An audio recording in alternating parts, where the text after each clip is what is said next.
60 سال کی عمر تھی ان کی. انہوں نے 60 سال کی عمر کو دن میں شمار کیا، حساب لگایا، 21,510 دن بنے. انہوں نے سوچا کہ اگر میں نے ہر دن صرف ایک گناہ کیا ہوگا تو 21,500 گناہ میرے نام اعمال میں ہوں گے، کیسے میں اللہ سے سامنا کروں گا؟ یہ سوچ کر کے بے ہوش ہو گئے. پھر جب ہوش میں آئے پھر انہوں نے سوچا یہ تو اس وقت ہے کہ جب میں نے ایک دن میں ایک گناہ کیا ہوگا، اگر 10 گناہ کیا ہوگا، 100 گناہ کیا ہوگا، تب میرے نام اعمال میں کتنے گناہ ہوں گے اور کیسے میں اپنے رب سے ملوں گا؟ یہ سوچ کر کے پھر بے ہوش ہوئے. ان کے گھر والے آئے تو دیکھا کہ وہ فوت ہو چکے تھے. میرے بھائیوں، حضرت عمر رضی اللہ تعالیٰ عنہ جنہیں دنیا میں جنت کی بشارت مل چکی تھی، ان کا حال یہ تھا کہ آخری وقت میں کہہ رہے تھے کیا کاش میں برابر سرابر چھوڑ دیا جاؤں. ایک مرتبہ کہا کہ اگر کوئی شخص یہ اعلان کرے کہ سارے لوگ جنتی ہیں، صرف ایک جہنمی ہے، تو مجھے یہ ڈر ہوگا کہ شاید وہ جہنمی میں ہوں. اور اگر کوئی شخص یہ اعلان کرے کہ سارے لوگ جہنمی ہیں، صرف ایک جنتی ہے، تو اپنے رب سے یہ امید ہوگی کہ شاید وہ شخص میں ہی ہوں. میرے بھائیوں، جو لوگ اپنے وقت کو کی قدر کرتے ہیں اور اللہ کے رضا کے کاموں میں صرف کرتے ہیں تو انہیں اللہ تبارک و تعالیٰ جنت جیسے عبدالآباد نعمتوں سے نوازتا ہے. اور جو اپنے وقت کو مستیوں میں ضائع کر دیتے ہیں، اللہ کے معصیت میں ضائع کرتے ہیں، وہ جہنم کا ایندھن بنتے ہیں. میرے بھائیوں، اپنے سلف کی زندگی کو ہم دیکھیں کہ ہمارے سلف صالحین نے کس طرح اپنے ایک ایک لمحے کی قدر کی. ابو الحسن داؤدی کے بارے میں آتا ہے کہ بڑے متقی، بڑے ذاکر انسان تھے، ہر وقت اللہ کا ذکر کیا کرتے تھے. ایک مرتبہ حجام کے پاس گئے، وہ اللہ کا ذکر کر رہے تھے. حجام نے کہا جناب تھوڑی دیر کے لیے اپنے خاموش ہو جائیے. انہوں نے کہا قل للزمان یسکت، ٹھیک ہے تم زمانے سے کو رک جائے. اتنا وقت، اتنا صرف اپنا حجامت بنوا رہے تھے، اتنے وقت کو بھی ضائع کرنا انہوں نے مناسب نہیں سمجھا. میرے بھائیو، خطیب بغدادی بہت بڑے محدث گزرے ہیں. ان کے بارے میں آتا ہے کہ وہ چلتے رہتے تھے، ان کے ہاتھ میں کتاب رہتی تھی اور کتاب کو پڑھتے رہتے تھے. بلکہ شیخ الاسلام ابن تیمیہ رحمۃ اللہ علیہ کے دادا کے بارے میں آتا ہے کہ وہ غسل خانے میں جب داخل ہوتے تھے تو کسی کو حکم دیتے تھے کہ زور زور سے کتاب پڑھے، تاکہ وہ لمحہ جو غسل کے وقت جو صرف کرتے تھے، خرچ کرتے تھے، وہ لمحہ بھی ضائع نہ ہو، بلکہ علم سے اس وقت بھی فائدہ اٹھائیں. بلکہ بعض کے بارے میں تو یہ آتا ہے کہ کھانا پکانے کی زحمت نہیں اٹھاتے تھے، وقت بچانے کے لیے کچا کھانا ہی کھا لیا کرتے تھے. میرے بھائیوں، عبد الرحمن ابن ابی حاتم کے بارے میں آتا ہے، بہت بڑے محدث گزرے ہیں. ان کے بارے میں لوگوں نے پوچھا ان سے کہ آخر اتنے کم عمر میں آپ نے اتنے زیادہ سوال اپنے والد سے کیسے کر لیے؟ انہوں نے جواب دیا کہ ربما کانا یاکل وانا اقرب علیہ، کانا یمشی وانا اقرب علیہ، کانا یدخل بیت فی طلب حاجہ وانا اقرب علیہ. کہ وہ کھانا کھایا کرتے تب بھی میں پڑھتا رہتا تھا، وہ چلتے رہتے تب بھی میں ان کے اوپر پڑھتا رہتا تھا، وہ کسی ضرورت سے گھر میں داخل ہوتے تب بھی میں ان پہ پڑھتا رہتا تھا. انہوں نے اپنے وقت کا صحیح استعمال کیا تو اللہ تبارک تعالیٰ نے اس کا پھل یہ دیا کہ انہوں نے 9 جلدوں میں کتاب الجرح و تعدیل لکھی، 10 جلدوں میں قرآن کی تفسیر لکھی اور 1000 اجزاء میں کتاب السند لکھی. میرے بھائیوں، ابن الجوزی رحمۃ اللہ علیہ کا نام آپ نے سنا ہوگا، بہت بڑے عالم گزرے ہیں. ان کی تصنیفات بھی چھوٹی بڑی تصنیفات کو ملا کر 1000 تصنیفات پہنچتی ہیں. ان کے بارے میں بھی آتا ہے کہ وقت کی بڑی قدر کرتے تھے. وہ جب تصنیف و تعلیف کرتے تھے، لکھتے تھے تو قلم خراب ہوتا تھا، قلم بنانے میں جو تراشا ہوتا تھا اس کو جمع کر کے رکھتے تھے، اور پھر جب ان کی وفات ہوئی تو اسی تراشے سے پانی کو گرم کیا گیا اور اسی سے ان کو غسل دیا گیا. اس کے باوجود بھی تراشے باقی رہ گئے. یہی ابن جوزی کے انہیں کے نواسے ان سے نقل کرتے ہوئے کہتے ہیں کہ انہوں نے فرمایا کہ میں نے اپنی ان انگلیوں سے 2000 جلد کتابیں لکھی ہیں. اور میرے ہاتھ پر 1,00,000 لوگوں نے توبہ کی ہے اور 20,000 لوگوں نے میرے ہاتھ پر اسلام قبول کیا ہے۔ علامہ راضی کا نام آپ نے سنا ہوگا، ان کی تصنیفات کی تعداد بھی تقریباً 100 تک پہنچتی ہے، اور تفسیر راضی بہت مشہور کتاب ہے، 30 جلدوں میں ہے۔ وہ کہا کرتے تھے کہ جو وقت میرا کھانے میں گزرتا ہے اس پر مجھے بہت افسوس ہوتا ہے۔ انہیں کے بارے میں آتا ہے کہ جب وہ تصنیف طالب جب لکھتے رہتے اور قلم خراب ہو جاتی تو قلم بنانے میں، درست کرنے میں جو وقت لگتا تھا، اس وقت میں، اس ایک سیکنڈ میں وہ اللہ کا ذکر کیا کرتے تھے۔ کوئی ایک لمحہ بھی ضائع نہیں ہونے دینا چاہتے تھے۔ میرے بھائی، یہ تو ان لوگوں کی مثالیں ہیں جنہوں نے علم کے میدان میں کارہائے نمایاں انجام دیے، اور ہمارے بہت سے بزرگ ایسے ہیں جنہوں نے عبادت کے میدان میں بھی اپنے وقت کی قدر کی۔ سعید بن مسیب رحمۃ اللہ علیہ کے بارے میں آتا ہے کہ وہ فرماتے ہیں کہ میں نے 50 سال تک تکبیر تحریمہ فوت نہیں کی، اور نہ ہی 50 سال تک فرض نماز میں کسی کی گدی دیکھی۔ مطلب یہ ہے کہ 50 سال تک انہوں نے پہلی صف میں نماز پڑھی۔ انہیں کے بارے میں آتا ہے ما اذن مؤذن منذ 20 سنہ الا وكنت في المسجد، کہ مؤذن نے 20 سال تک اذان نہیں دی الا یہ کہ میں مسجد میں ہوتا تھا، یعنی 20 سال تک اذان سے پہلے وہ مسجد میں حاضر ہو جایا کرتے تھے۔ اور انہیں کی ایک دوسری روایت ہے کہ وہ کہتے ہیں کہ میں نے 30 سال تک اپنے گھر میں گھر والوں کے اندر اذان کی آواز نہیں سنی، یعنی ہمیشہ اذان سے پہلے وہ مسجد میں چلے آیا کرتے تھے۔ اور حضرت عامش بہت بڑے بزرگ گزرے ہیں، ان کے بارے میں بھی آتا ہے کہ انہوں نے 50 سال تک تکبیر تحریمہ فوت نہیں کی، اور پوری زندگی میں صرف ایک نماز بغیر جماعت کے انہوں نے ادا کی۔ ان سے پوچھا گیا کہ وہ نماز کیوں آپ نے بغیر جماعت کے ادا کی، تو انہوں نے کہا کہ میری والدہ کا انتقال ہو گیا تھا، ان کے کفن دفن میں مصروف ہو گیا، اور جماعت کی نماز میری فوت ہو گئی۔ میرے بھائیوں، اس طرح سے میمون بن مہران کے بارے میں آتا ہے کہ وہ مسجد میں گئے تو دیکھا کہ جماعت ختم ہو گئی۔ انہوں نے انا للہ و انا الیہ راجعون کہا، اور کہا کہ جماعت کے ساتھ نماز پڑھنے کی فضیلت میرے نزدیک عراق کی گورنری سے بہتر ہے۔ بلکہ میرے بھائیوں، ہمارے اسلاف جماعت چھوڑنے پر، جماعت چھوٹ جانے پر ایک دوسرے کی تعزیت کیا کرتے تھے۔ حاتم اسم کے بارے میں آتا ہے وہ مسجد میں گئے تو تکبیر تحریمہ ان کی فوت ہو گئی۔ کچھ لوگوں کو معلوم ہوا تو ان کے پاس آئے ان کو تعزیت کرنے کے لیے، وہ رونے لگے۔ لوگوں نے پوچھا کہ آپ کیوں رو رہے ہیں؟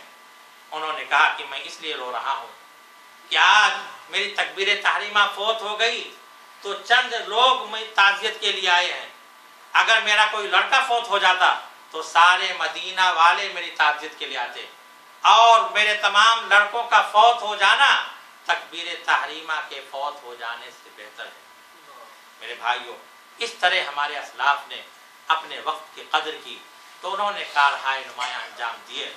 خود ہمارے رسول صلی اللہ علیہ وسلم جن کے بارے میں آتا ہے، جن کی زندگی ہمارے لیے اسوہ اور نمونہ ہے، آپ کی زندگی کا مطالعہ کریں، کس طرح سے آپ نے ایک ایک لمحے کی قدر کی، کوئی لمحہ ضائع نہیں ہونے دیا۔